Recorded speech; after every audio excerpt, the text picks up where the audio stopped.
नमस्कार, नेपाल डायरीमा यहाँलाई स्वागत छ। सुरु गरौं आजका प्रमुख समाचारबाट। पछिल्लो 24 घण्टामा 5727 जनामा कोरोना पुष्टि, 33 जनाको मृत्यु। सरकारको अपिल, अस्पतालमा बेड उपलब्ध गराउन नसकिने अवस्था आयो, संवेदनशील बनौ। उपत्यकामा एकै दिन 2956 जनामा कोरोना संक्रमण।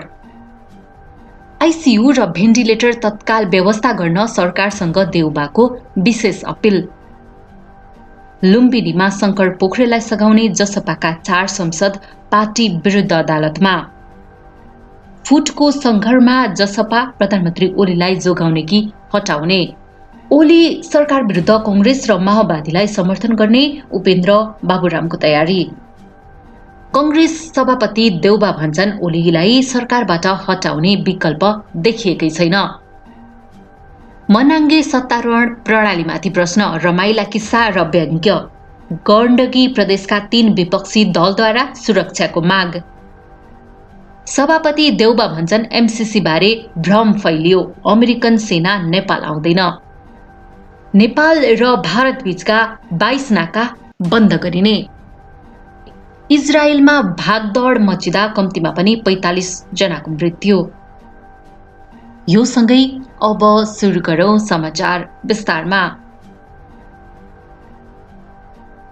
पछिल्लो 24 घण्टामा नेपालमा थप 5727 जनामा कोरोना भाइरस संक्रमण पुष्टि भएको छ। स्वास्थ्य तथा जनसङ्ख्या मन्त्रालयका अनुसार बिहीबार 24 घण्टामा 15391 जनाको पीसीआर परीक्षण गर्दा 5687 र 525 जनाको एन्टिजेन परीक्षण गर्दा 70 जना गरेर 5727 जनामा संक्रमण पुष्टि भएको हो। बिहीबार थप 5727 जनामा संक्रमण पुष्टि भएपछि नेपालमा सक्रिय संक्रमितको संख्या मात्र 38813 पुगेको छ। मन्त्रालयले संक्रमण व्यापक भन्दा अस्पतालमा शय्याको अभाव भएकाले संवेदनशील बन्न अनुरोध गरिसकेको छ। मन्त्रालयका प्रवक्ता डाक्टर समीर कुमार अधिकारीले सार्वजनिक गरेको अपिलमा भनिएको छ, स्वास्थ्य प्रणालीले थेग्नै नसक्ने गरी संक्रमण बढेकाले अस्पतालमा रहेर हेरचाह गर्न अस्पताल शय्या उपलब्ध गराउन नसकिने भइसकेको छ। मन्त्रालयका अनुसार बिहीबार मात्र 33 जनाको कोरोनाको कारणले मृत्यु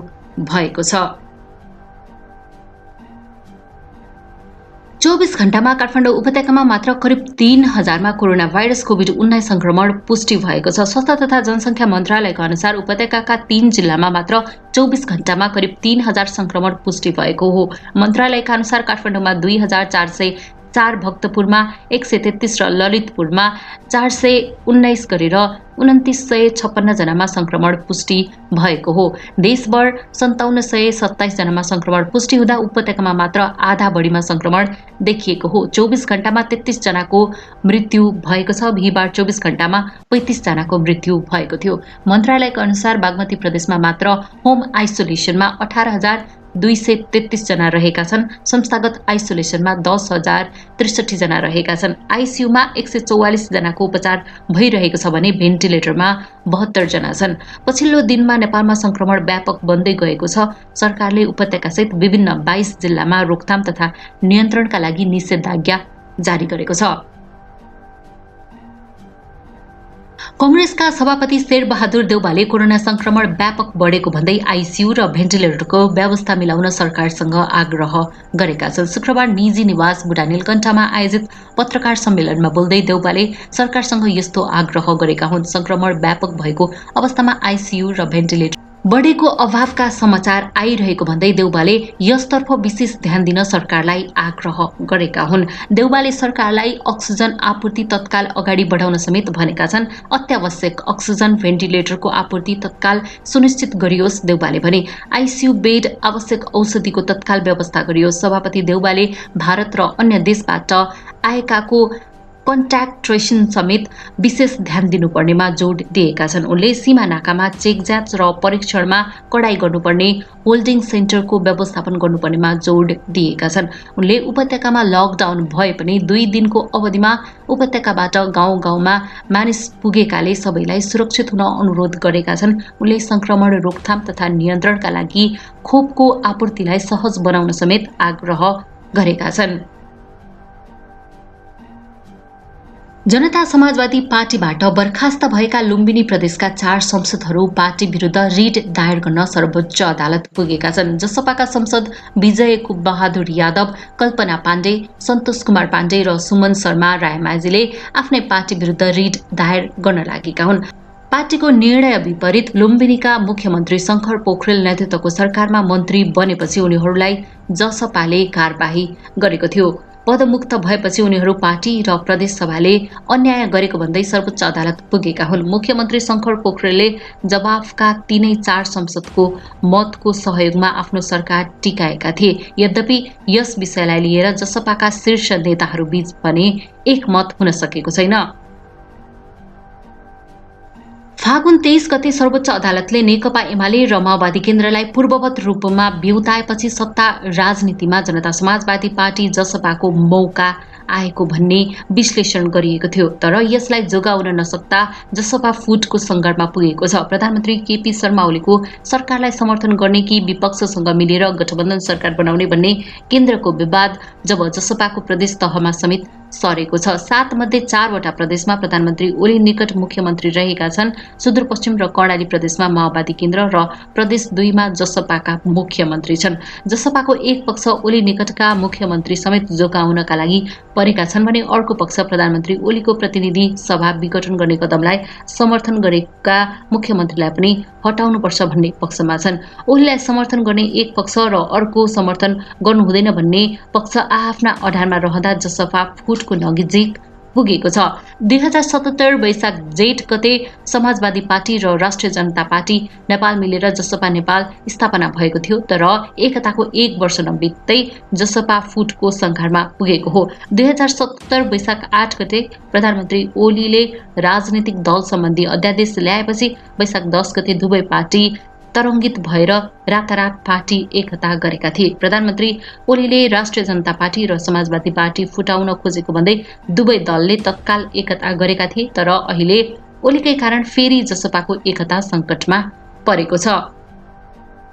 प्रतिनिधि सभामा कुनै पनि पार्टीको बहुमत नभएको अवस्थामा प्रधानमन्त्री ओलीले ठाकुर र महतो पक्षलाई फकाउन मधेस आन्दोलनमा मुद्दा लागेका 120 जनाको मुद्दा फिर्ता लिएका छन्। जसपाले मधेस आन्दोलन मुद्दा संविधान संशोधन र थुनामा रहेका संसद रेशम चौधरीलाई रिहाई गर्नुपर्ने माग पूरा भए ओली सरकारमा सहभागी भन्ने बताउँदै आएको छ। ती मुद्दा 2072 सालमा ओली नै प्रधानमन्त्री भएका बेला लगाइएका हुन्। तर जसपामा स्पष्ट दुई धार देखिएकाले प्रधानमन्त्री ओलीलाई सिङ्गो जसपाले सहयोग गरेन भने सत्ता जोगाउन कठिन हुन सक्छ। कांग्रेस माओवादी केन्द्र र जसपाको यादव तथा डाक्टर भट्टराई पक्ष प्रतिनिधि सभा विघटन गरेर असंवैधानिक कदम चालेका ओलीलाई सरकारबाट तत्काल हटाउनुपर्ने पक्षमा छन्। तर ठाकुर र महतो भने अरू माग पूरा नभए पनि ओलीलाई मुद्दा फिर्ताको गुड तिर्ने पक्षमा छन्। जसपाका ठाकुर र महतोकै कारण कांग्रेस र माओवादी केन्द्रले प्रधानमन्त्री ओली विरुद्ध अविश्वास प्रस्ताव ल्याउन सकेको छैन। यद्यपि ओली विरुद्ध अविश्वास प्रस्तावका लागि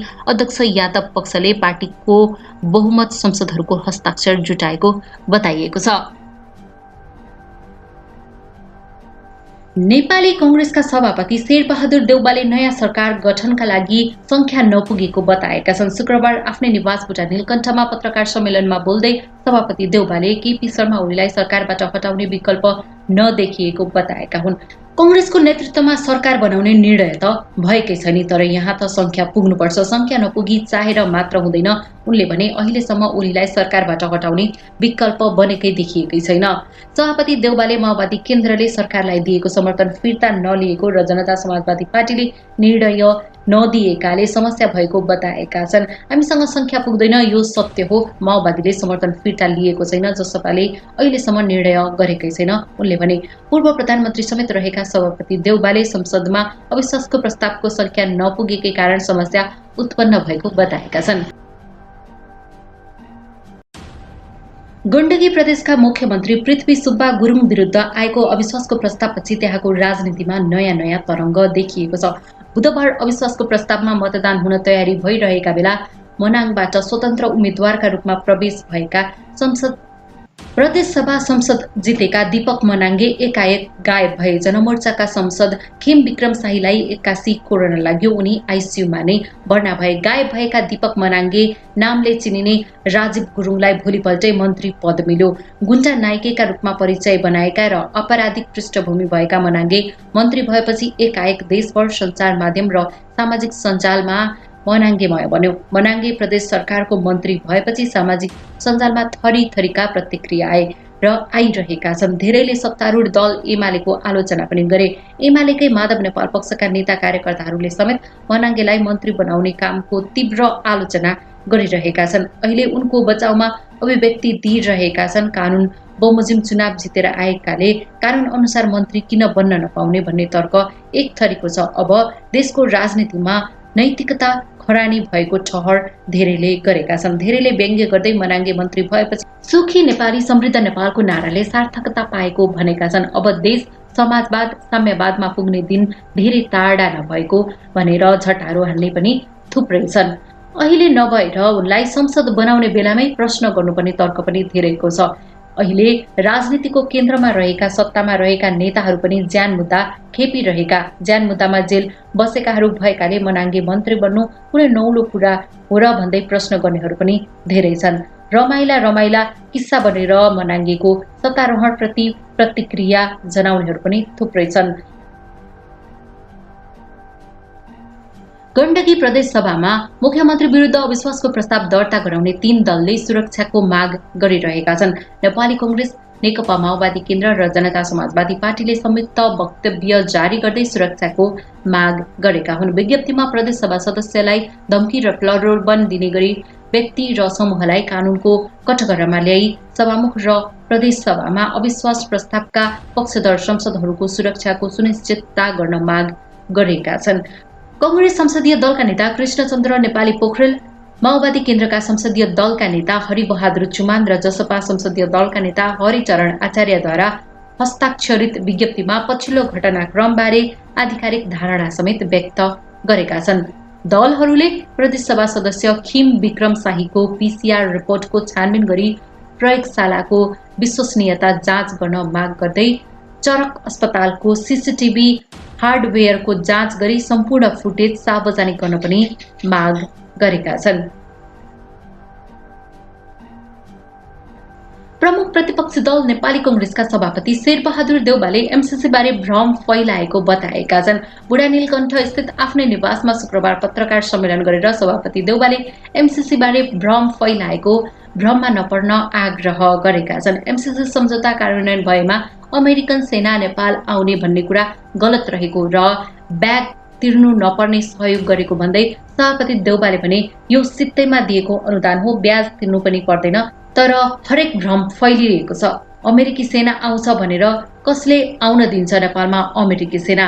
डाक्टर बाबुराम भट्टराई, सुशील कोइराला पालादेखि एमसीसीको प्रक्रिया अघि बढाइएको र आफ्नो नेतृत्वमा रहेको सरकारले मन्त्री परिषदबाट पास मात्र गरेको देउवाको भनाइ छ। सदनबाट एमसीसी पारित गर्न नेकपा माओवादी केन्द्रका अध्यक्ष पुष्पकमल दाहाल प्रचण्डले पनि सहयोग गर्ने विश्वास लिएका देउवाले भनेको।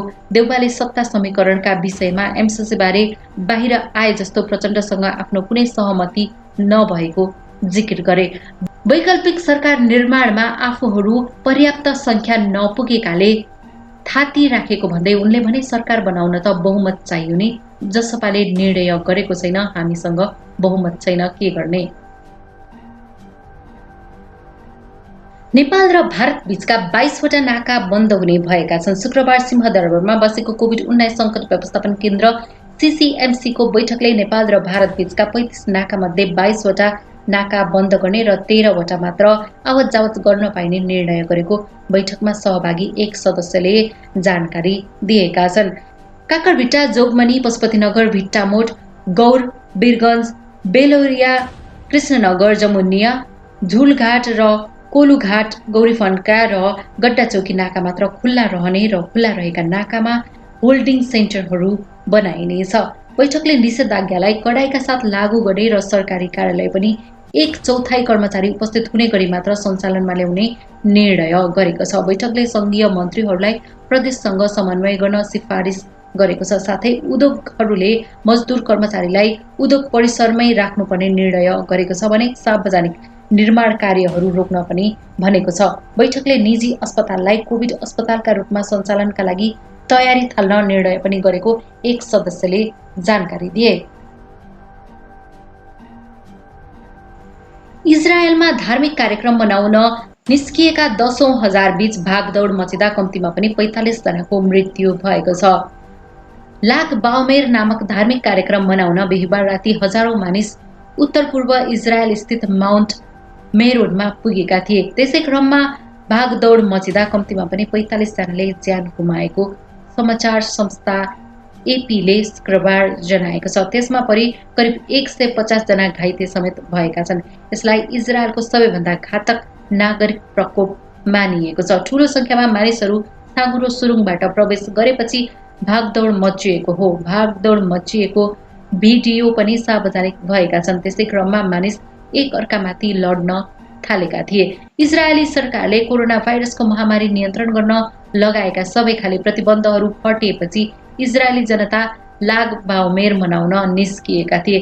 दोस्रो शताब्दीका रब्बी सिमोन र बार एचोईका सम्झनामा हरेक वर्ष हजारौं अर्थोडक्स यहुदीहरू उक्त ठाउँमा भेला हुने गर्छन्। भेलामा आगो बालेर नाचगान गरिन्छ। यस वर्ष मिडियाले अनुमान गरे अनुसार अन्दाजी 1 लाख मानिस जम्मा भएका थिए। प्रधानमन्त्री बेन्जामिन नेतान्याहु शुक्रबार दिउँसो घटनास्थल पुगेका थिए। उनले आइतबार राष्ट्रिय शोकको घोषणा गरेका छन्। शवहरूको पहिचानका लागि इजरायली सेन्ट्रल फेरिसिन्स प्याथोलोजी इन्स्टिच्युटमा लगिएको थियो। सबै मृतकको पहिचान खुलिसकेको छैन। अधिकारीहरूले मृतकको पहिचान खुलाउने प्रयास गरिरहेका छन्। यो सँगै आजको लागि यति नै। भोलि पुनः समाचारका साथ उपस्थित हुनेछु भन्दै आजको लागि यहाँहरू माझबाट छुटिन चाहन्छु। हेर्दै गर्नुहोला नेपाल डायरी। हस्त नमस्ते, जय नेपाल।